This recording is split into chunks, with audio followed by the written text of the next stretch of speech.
Alright guys, so now for exponential decay, it has the same model. The only difference is here, this growth factor we're going to call a decay factor, because in this case it's going to be less than 1 because you're going to be decreasing over time.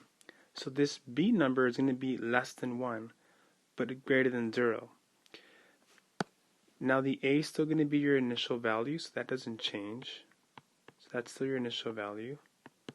Then here, the R is going to be your decay rate or percent decay. So by what percent is it decreasing? And the T is still going to be your time in your story. So again, what does that look like in practice? So in example M, it says, here's your function. Again, it's still exponential because the exponent's a variable. But to identify the components, notice how your A value is still 3, so your initial value is going to be 3 here again. So that's your initial value. But in this case, to identify if it's growth or decay, whenever this B value, the pattern, is less than 1, then you know it's going to be decreasing. So the decay factor here, the decay factor is going to be, think of that guys as your pattern.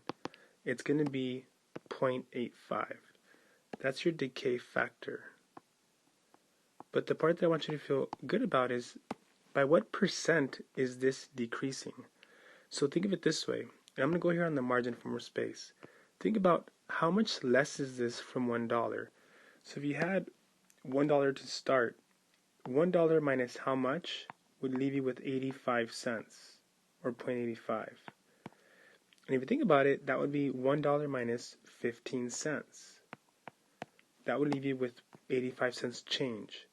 So in this example, the percent decay is going to be 15%. So in this case, it's a 15% decrease in my story. So that's how I can find that out. Like in example N, again, my initial value is 3, but to find the percent decrease, because this is less than 1, I think about how much less is 0.96 from $1. In other words, how much would I have to subtract from $1 to get to 0.96? So if I had $1 and I took away 4 pennies, I'd get to 0.96 or 96 cents.